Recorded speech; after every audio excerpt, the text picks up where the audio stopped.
नमस्कार दोस्तों। सीधे साधे किसान धन हाथ आते ही धर्म की ओर झुकते हैं। दिव्य समाज की भांति वे पहले अपने भोग विलास की ओर नहीं दौड़ते। एक गांव के सीधे साधे किसान सुजान महतो की खेती में कई साल से कंचन बरस रहा था।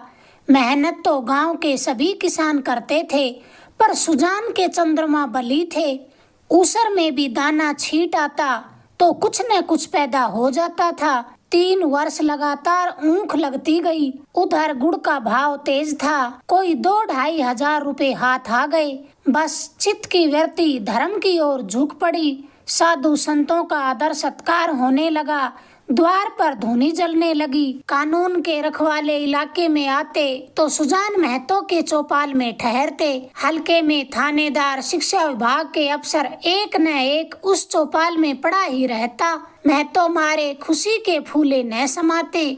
धन्य भाग, उनके द्वार पर अब इतने बड़े बड़े हाकिम आकर ठहरते हैं, जिन हाकिमों के सामने सुजान का मुंह न खुलता था। अब सबकी जुबान उनका नाम रटते रटते न थकती थी। एक बार एक महात्मा ने डोल अच्छा देखा तो गांव में आसन जमा दिया। गांजे और चरस की बहार उड़ने लगी। एक ढोलक आया, मंजीरे मंगाए गए, सत्संग होने लगा।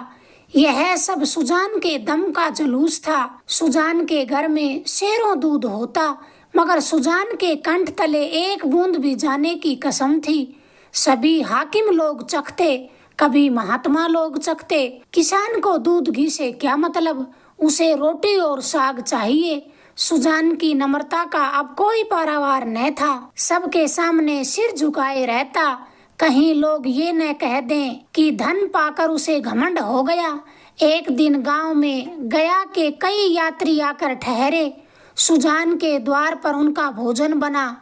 सब यही कहते थे कि भगवान धन दे तो दिल भी ऐसा ही दे। घमंड तो सुजान को छू भी नहीं गया। अपने हाथ से पत्तल उठाता फिरता था। कुल का नाम जगा दिया। बेटा हो तो ऐसा हो। बाप मरा तो घर में भूनी की भांग भी न थी। अब लक्ष्मी घुटने तोड़कर आ बैठी है। एक द्वेषी ने कहा, कहीं गड़ा हुआ धन पा गया होगा। इस पर चारों ओर से उस पर बौछारें पड़ने लगी। हाँ, तुम्हारे बाप दादा जो खजाना छोड़ गए थे, यही उसके हाथ लगा है। अरे भैया, यह धर्म की कमाई है। तुम भी तो छाती फाड़ कर काम करते हो। क्यों ऐसी ऊख तुम्हारे खेतों में पैदा नहीं होती? भगवान आदमी का दिल देखते हैं। जो खर्च करता है उसी को देते हैं। सुजान महतो कभी झूठ नहीं बोलता था। साधारण मनुष्य को अगर झूठ का दंड 1 मिले तो सुजान को 1 लाख से कम नहीं मिल सकता। अज्ञान की अवस्था में कितने ही अपराध आदमी के क्षमा हो जाते हैं, पर ज्ञानी के लिए क्षमा नहीं है, प्रायश्चित नहीं है।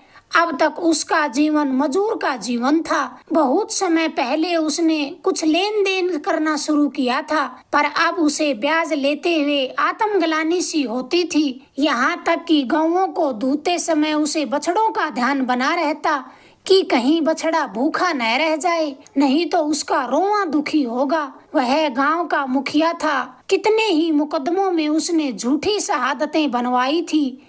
कितनों से डांड लेकर मामले को रफा दफा करा दिया था, मगर अब इन कामों से उसे घृणा होने लगी थी। झूठ और परपंच से कोसों दूर भागता था। पहले उसकी यह चेष्टा होती थी कि मजूरों से जितना काम लिया जा सके और मजूरी जितनी कम दी जा सके, पर अब उसे मजूर के काम की कम, मजूरी की चिंता अधिक रहती थी। कहीं बेचारे मजूर का रोआ दुखी न हो जाए। उसके 2 जवान बेटे बात बात पर उस पर फप्तियां कसते। यहाँ तक कि उसकी घरवाली बुलाकी भी अब उसे कोरा भलाई करने वाला समझने लगी थी, जिसे घर के भले बुरे से कोई प्रयोजन न था। सुजान के हाथों से धीरे धीरे अधिकार छीन लिए जाने लगे। किस खेती में क्या बोना है, किसको क्या देना है, किससे क्या लेना है, किस भाव क्या चीज बिकी, ऐसी महत्वपूर्ण बातों में भी सुजान की सलाह न ली जाती थी। सुजान के पास कोई जाने ही न पाता। दोनों लड़के या स्वयं बुलाकी दूर से ही मामला तय कर लेते थे। गांव भर में सुजान का मान सम्मान था, पर अपने घर में न था। लड़के उसका सत्कार अब बहुत करते, हाथ से चारपाई उठाते देख लपक कर खुद उठा लेते, चिलम न भरने देते, उसकी धोती छांटने के लिए भी आग्रह करते थे, मगर अधिकार उसके हाथ में न थे। वह अब घर का स्वामी नहीं, मंदिर का देवता था। एक दिन की बात है कि सुजान की घरवाली बुलाकी ओंखली में दाल छांट रही थी। एक भिखमंगा द्वार पर आकर चिल्लाने लगा। बुलाकी ने सोचा दाल छांट लूं तो कुछ उसे दे दूंगी।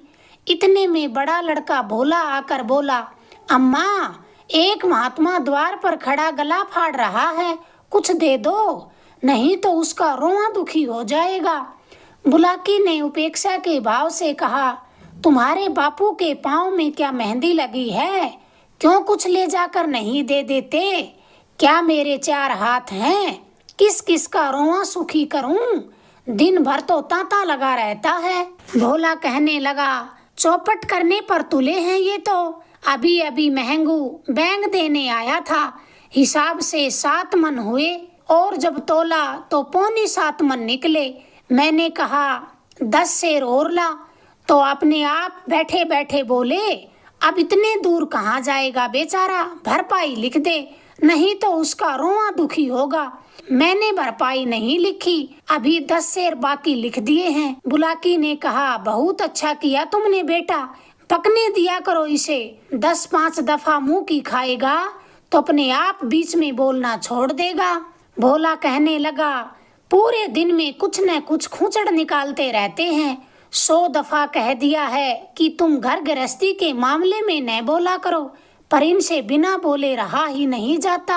अभी ऐसे बूढ़े भी न हो गए कि कोई काम न कर सकें। अब इस बात पर बुलाकी ने थोड़ी आपत्ति की, बोली, भोला यह तुम्हारा कुन्याय है, फावड़ा कुदाल अब उनसे नहीं हो सकता, लेकिन कुछ न कुछ तो करते ही रहते हैं। बैलों को सानी पानी देते हैं, गाय दूते हैं, और भी जो कुछ हो सकता है करते हैं। भिक्षुक अभी खड़ा चिल्ला ही रहा था। सुजान ने जब घर में से किसी को कुछ लाते न देखा तो उठकर अंदर चला गया और कठोर स्वर से बोला, तुम लोगों को कुछ सुनाई नहीं देता कि द्वार पर कौन घंटे भर से खड़ा भीख मांग रहा है?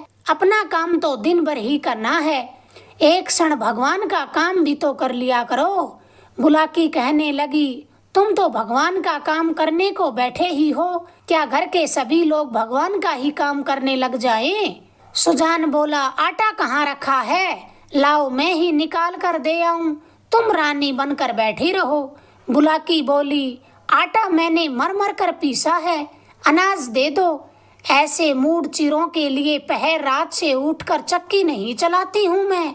सुजान भक्त भंडार घर में चले गए और एक छोटी सी छाबड़ी में जो भर लाए, जो शेर भर से कम न था। सुजान ने जानबूझकर केवल बुलाकी और भोला को चिढ़ाने के लिए भिक्षा परंपरा का उल्लंघन किया था, इस पर यह दिखाने के लिए कि छबड़ी में बहुत ज्यादा जो नहीं है वह उसे चुटकी से पकड़े हुए था। सहसा भोला ने छबड़ी उनके हाथ से छीन ली और तोरियां बदलकर बोला, सेंत का माल नहीं है जो लुटाने चले हो, छाती फाड़ फाड़ कर काम करते हैं तब जाकर घर में दाना आता है। सुजान ने खिसिया कर कहा, मैं भी तो बैठा नहीं रहता। भोला कहने लगा, भीख भीख की तरह दी जाती है, लुटाई नहीं जाती। हम तो एक वेला खाकर दिन काटते हैं कि पति पानी बना रहे, और तुम्हें लुटाने की सूझी है? तुम्हें क्या मालूम कि घर में क्या हो रहा है? सुजान ने इसका कोई जवाब न दिया। बाहर आकर भिखारी से कह दिया, बाबा इस समय जाओ, किसी का हाथ खाली नहीं है। और फिर पेड़ के नीचे बैठकर विचारों में मग्न हो गया। अपने ही घर में उसका यह अनादर, अभी वह अपाहिज नहीं है, हाथ पांव थके नहीं है, घर का कुछ न कुछ काम करता ही रहता है, उस पर यह अनादर। उसी ने घर बनाया, यह सारी विभूति उसी के श्रम का फल है, पर अब इस घर में उसका कोई अधिकार नहीं रहा। अब वह द्वार का कुत्ता है, पड़ा रहे और घर वाले जो रूखा सूखा दें वह खाकर पेट भर लिया करे। ऐसे जीवन को धिक्कार है। सुजान ऐसे घर में नहीं रह सकता। संध्या हो गई थी। सुजान का छोटा बेटा नारियल भरकर लाया। सुजान ने नारियल दीवार से टिका कर रख दिया। जरा देर में भोला ने द्वार पर चारपाई डाल दी। सुजान पेड़ के नीचे से न उठा। कुछ देर और गुजरी, भोजन तैयार हो गया। भोला बुलाने आया, तब सुजान ने कहा, भूख नहीं है। बहुत मनाने पर भी वह न उठा। तब बुलाकी ने आकर कहा, खाना खाने क्यों नहीं चलते? जी तो अच्छा है। सुजान को सबसे अधिक क्रोध बुलाकी पर ही आ रहा था। वह भी लड़कों के साथ मिल गई। यह बैठी देखती रही और भोला ने मेरे हाथ से अनाज छीन लिया। इसके मुंह से इतना भी न निकला कि ले जाते हैं तो ले जाने दो। लड़कों को न मालूम कि मैंने कितने परिश्रम से यह गृहस्थी जोड़ी है, पर यह तो जानती है दिन को दिन और रात को रात न समझता था। भादों की अंधेरी रात में मंडैया लगाकर जुआर की रखवाली करता था। जेठ बैसाख की दोपहरी में भी दम न लेता था। और मेरा घर पर इतना भी अधिकार नहीं कि भीख तक दे सकूं। माना कि भीख इतनी नहीं दी जाती, लेकिन इनको तो चुपचाप रहना चाहिए था। चाहे मैं घर में ही आग क्यों न लगा देता। कानून से भी तो मेरा कुछ बनता है। मैं अपना हिस्सा नहीं खाता, दूसरों को खिला देता हूँ। इसमें किसी के बाप का क्या साझा। अब इस वक्त मनाने आई है, इसे मैंने कभी फूल की छड़ी से भी नहीं छुआ। नहीं तो गांव की ऐसी कौन सी औरत है जिसने खसम की लात न खाई हो। कभी कड़ी निगाह से भी इसे नहीं देखा। रुपए पैसे लेना देना सब इसी के हाथ में दे रखा था। अब रुपए जमा कर लिए हैं तो मुझी से घमंड करती है। अब इसे बेटे प्यारे हैं, मैं तो निकट्ठू हूँ, लुटाऊ हूँ, घर फूकू हूँ। मेरी इसे क्या परवाह। तब लड़के न थे जब ये बीमार पड़ी थी और मैं गोद में उठाकर इसे वैद्य के घर ले गया था। आज उसके बेटे हैं, यह उसकी माँ है। मैं तो बाहर का आदमी हूँ, मुझे घर से मतलब ही क्या। फिर बोला, अब खा पी कर क्या करूँगा। हल जोतने से रहा, फावड़ा चलाने से रहा, मुझे खिलाकर दाना क्यों खराब करोगी। रख दो, बेटे दूसरी बार खा लेंगे। बुलाकी कहने लगी, तुम तो जरा सी बात पर तिनक जाते हो। सच कहा है, बुढ़ापे में आदमी की बुद्धि मारी जाती है। भोला ने तो इतना ही कहा था, कितनी भीख मत ले जाओ, या कुछ और भी। सुजान बोला, हाँ बेचारा इतना ही कहकर रह गया। तुम्हें तो मजा तब आता जब ऊपर से 2-4 डंडे लगा देता। क्यों, अगर यही अभिलाषा है तो अब पूरी कर लो।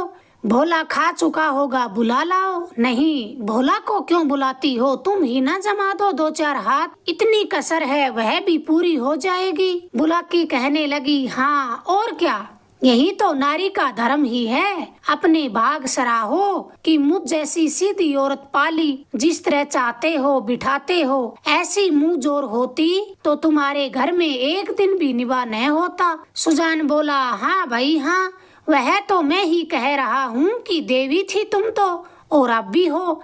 मैं तब भी राक्षस था और अब और भी दैत्य हो गया हूँ। बेटे कमाऊ हैं, तुम तो उनकी ही कहोगी, मेरी थोड़ी ना कहोगी। मुझसे अब तुम्हें क्या लेना देना। बुलाकी कहने लगी, तुम झगड़ा करने पर तुले हो और मैं झगड़ा करने से बचती हूँ। 4 आदमी सुनेंगे तो हंसेंगे। चलकर खाना खा लो सीधे से, नहीं तो मैं जाकर सोती हूँ। सुजान ने कहा, तुम भूखी क्यों सोओगी, तुम्हारे बेटों की तो कमाई है, मैं तो बाहर का आदमी हूँ। बुलाकी बोली, बेटे तुम्हारे भी तो हैं। सुजान कहने लगा, नहीं, मैं ऐसे बेटों से बाज आया, किसी और के बेटे होंगे। मेरे बेटे होते तो क्या मेरी दुर्गति ऐसी होती। बुलाकी कहने लगी, गालियां दोगे तो मैं भी कुछ कह बैठूंगी। सुनती थी, मर्द बड़े समझदार होते हैं, पर तुम सबसे न्यारे हो। आदमी को चाहिए जैसा समय देखे वैसा ही काम करे। अब हमारा और तुम्हारा निवाह इसी में है कि नाम के मालिक बने रहें और वही करें जो लड़कों को अच्छा लगे। मैं यह बात समझ गई, पर तुम क्यों नहीं समझ पाते। जो कमाता है उसी का घर में राज होता है, यही दुनिया का दस्तूर है। मैं बिना लड़कों से पूछे कोई काम नहीं करती। तुम क्यों अपने मन की करते हो। इतने दिनों तक तो राज कर लिया, अब क्यों इस माया के पीछे पड़े हो? आधी रोटी खाओ और भगवान का भजन करो। चलो खाना खा लो, चलो अब तो खाना खा लो। सुजान ने कहा, तो अब मैं द्वार का कुत्ता हूँ? बुलाकी बोली, जो बात थी सो मैंने कह दी, अब तुम जो चाहो सो समझो। बुलाकी हार कर चली गई, पर सुजान वहाँ से न उठा। सुजान के सामने अब एक नई समस्या खड़ी हो गई थी। वह बहुत दिनों से घर का स्वामी था और अब भी ऐसा ही समझता रहा था। परिस्थिति में कितना उलटफेर हो गया था, इसकी उसे खबर न लगी। लड़के उसका सेवा सम्मान करते हैं, यह बात उसे भ्रम में डाले हुए थी। लड़के उसके सामने चिलम नहीं पीते, खाट पर नहीं बैठते, क्या यह सब उसके गृह स्वामी होने का प्रमाण न था? पर आज उसे ज्ञात हुआ कि वह तो केवल श्रद्धा थी, उसके स्वामित्व का प्रमाण नहीं था। क्या इस श्रद्धा के बदले वह अपना अधिकार छोड़ सकता था? कदापि नहीं। अब तक जिस घर पर राज किया, उसी घर में पराधीन बनकर वह नहीं रह सकता। उसको श्रद्धा की चाह नहीं, सेवा की भूख नहीं, उसे तो अधिकार चाहिए। वह अब इस घर में दूसरों का अधिकार नहीं देख सकता। मंदिर का पुजारी बनकर वह नहीं रह सकता। न जाने कितनी रात बाकी थी। सुजान ने उठकर गंडासे से बैलों का चारा काटना शुरू किया। सारा गांव सो रहा था, पर सुजान चारा काट रहा था। इतना श्रम उसने जीवन में कभी न किया था। जब से उन्होंने काम करना छोड़ा था, बराबर चारे के लिए हाय हाय पड़ी रहती थी। शंकर भी काटता था, भोला भी काटता था, पर चारा पूरा न पड़ता था।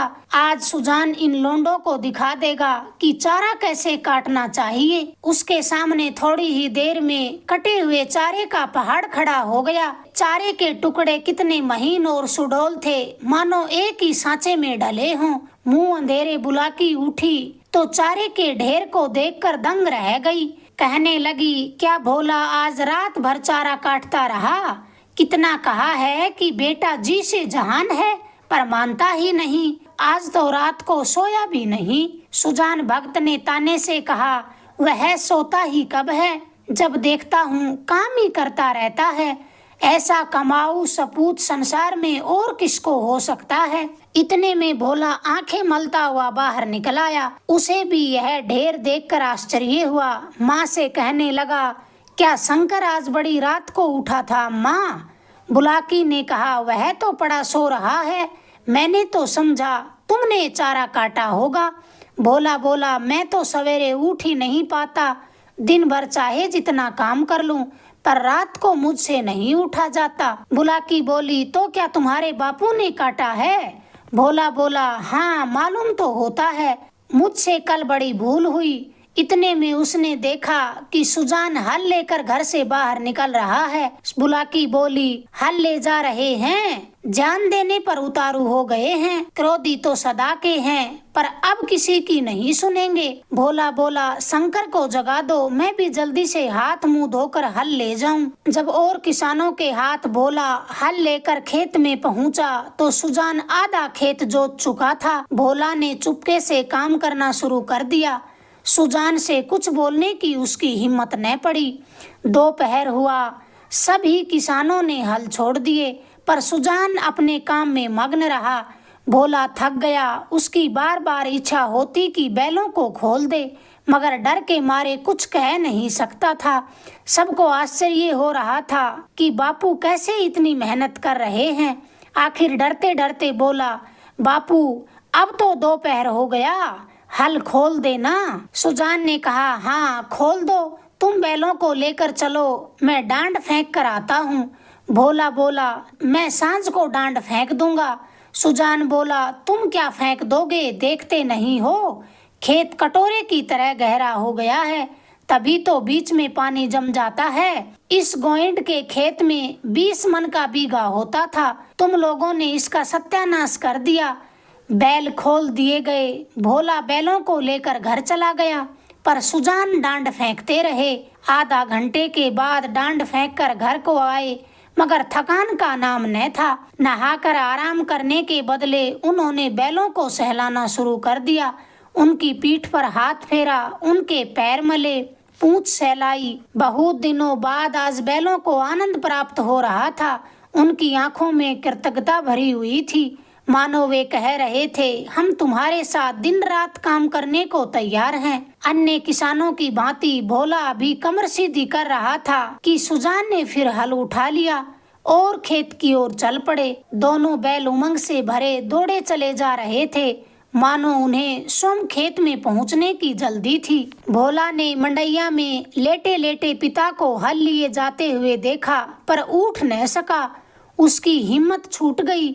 उसने कभी इतना परिश्रम न किया था।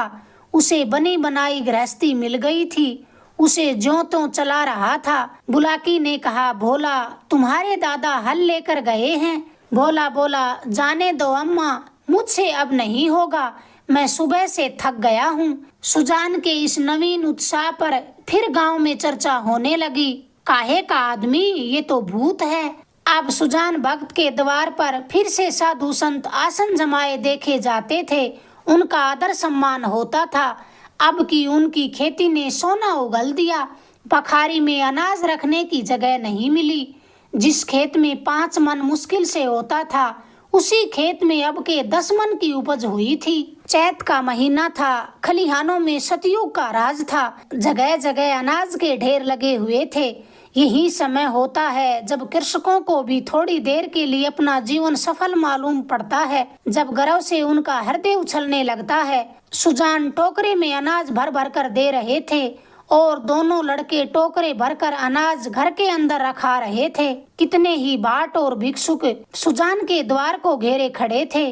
उनमें से एक भिक्षुक वह भी था जो 8 महीने पहले सुजान के द्वार से निराश होकर लौट गया था। सुजान ने उस भिक्षुक से कहा, क्यों बाबा, आज कहाँ कहाँ चक्कर लगाए? भिक्षुक बोला, अभी तो कहीं नहीं गया, पहले तुम्हारे ही पास आया हूँ। सुजान बोला, अच्छा, तुम्हारे सामने यह ढेर पड़ा है, इसमें से जितना अनाज उठा ले सको उठा ले जाओ। भिक्षुक ने क्षुब्ध नेत्रों से ढेर की ओर देखकर कहा, जितना अपने हाथ से उठाकर दे दोगे मैं तो उतना ही ले लूंगा। सुजान बोला, नहीं, तुमसे जितना उठ सके उठा लो। भिक्षुक के पास एक चादर थी। उसने कोई 10 सेर अनाज उसमें भर लिया और फिर उठाने लगा।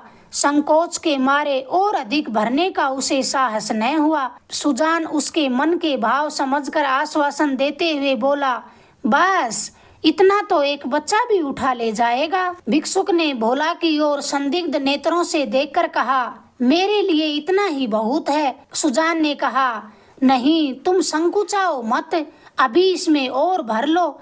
भिक्षुक ने एक पसेरी अनाज और भर लिया, फिर भोला की ओर सशंक दृष्टि से देखने लगा। सुजान ने कहा, उसकी ओर क्या देखते हो बाबा जी, मैं जो कहता हूँ वह करो, तुमसे जितना उठाया जा सके उठा लो। भिक्षुक डर रहा था कि कहीं उसने अनाज भर लिया और भोला ने गठरी न उठाने दी तो उसकी कितनी भद्द होगी। दूसरे भिक्षुओं को हंसने का अवसर मिल जाएगा। सब यही कहेंगे कि भिक्षुक कितना लोभी है, उसे और अनाज भरने की हिम्मत न पड़ी। तब सुजान ने चादर लेकर उसमें अनाज भरा और गठरी बांधकर बोले, इसे उठा ले जाओ बाबा। भिक्षुक बोला, बाबा इतना तो मुझसे न उठ सकेगा। सुजान बोले, अरे इतना भी न उठ सकेगा, बहुत होगा तो मन भर, भला जोर तो लगाओ, देखूं उठा सकते हो या नहीं। भिक्षुक ने गठरी को आजमाया तो वह भारी थी, जगह से हिली भी नहीं। बोला, भक्त जी यह मुझसे न उठेगी। सुजान ने कहा, अच्छा बताओ तो किस गांव में रहते हो? भिक्षुक बोला, बड़ी दूर है भगत जी, अमोला नाम तो सुना होगा। सुजान बोला, अच्छा आगे आगे चलो, मैं पहुंचाए देता हूँ। यह कहकर भक्त ने जोर लगाकर गठरी उठा ली और सिर पर रखकर भिक्षु के पीछे पीछे हो लिया। देखने वाले सुजान का यह पौरुष देखकर चकित रह गए। उन्हें क्या मालूम था सुजान पर इस समय कौन सा नशा सवार है। 8 महीने के निरंतर अविरल परिश्रम का आज उसे फल मिल गया था। आज उन्होंने अपना खोया हुआ अधिकार प्राप्त कर लिया। वही तलवार जो केले को नहीं काट सकती, शान पर चढ़कर लोहे को काट देती है। मानव जीवन में गैरत बड़े महत्व की वस्तु है। जिसमें गैरत है वह बूढ़ा होकर भी जवान है, जिसमें गैरत नहीं वह जवान भी मृत के समान है। चलते समय सुजान ने भोला की ओर सगर्व नेत्रों से देखकर कहा, ये भाट और भिक्षुक खड़े हैं, कोई खाली हाथ न लौटने पाए। भोला सिर झुकाए खड़ा था, उसे कुछ बोलने का हौसला न हुआ। बूढ़े पिता ने उसे परास्त कर दिया था। अगर आपको ये कहानी पसंद आई, प्लीज चैनल को लाइक करें, शेयर करें, सब्सक्राइब करें। धन्यवाद दोस्तों।